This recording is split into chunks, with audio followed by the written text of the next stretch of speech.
I have a new hobby. I am collecting stories that I can actually prove are told among the Russian people.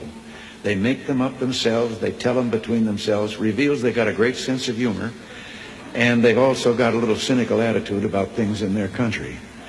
The story was an American and a Russian arguing about their two countries, and the American said, look, in my country, I can walk into the Oval Office, I can pound the president's desk and say, Mr. President, I don't like the way you're running our country. And the Russian said, I can do that. The American said, you can? He says, yes. I can go into the Kremlin, to the General Secretary's office, pound his desk and say, Mr. General Secretary, I don't like the way President Reagan's running his country. I didn't tell this one to Gorbachev. You know, there's a 10-year delay in the Soviet Union of delivery of an automobile. And you go through quite a process when you're ready to buy, and then you put up the money in advance. This man, he laid down his money, and then the fellow that was in charge said to him, okay, come back in 10 years and get your car. And he said, morning or afternoon?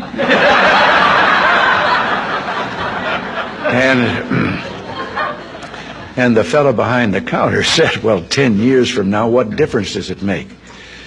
And he said, well, the plumber's coming in the morning. Less than one family out of 7 in the Soviet Union owns an automobile. Most of the automobiles are driven by the bureaucrats. So an order went out one day to the police that anyone caught speeding, anyone, no matter who, gets a ticket. Well, Gorbachev came out of his country home, his dacha. He was late getting to the Kremlin. There was his limousine and driver waiting. He told the driver to get in the back seat, he'd drive it. Down the road he went. They passed 2 motorcycle cops. One took out after him. And pretty soon he's back with his buddy. And his buddy says, well, did you give him a ticket? And he said, no. Well, he said, why not? Oh, he said, they're too important. Well, he said, we're told to give anybody a ticket, no matter who it is. Oh, he said, no, this one was, I could. Well, he said, who was it? He said, I couldn't recognize him. But his driver was Gorbachev.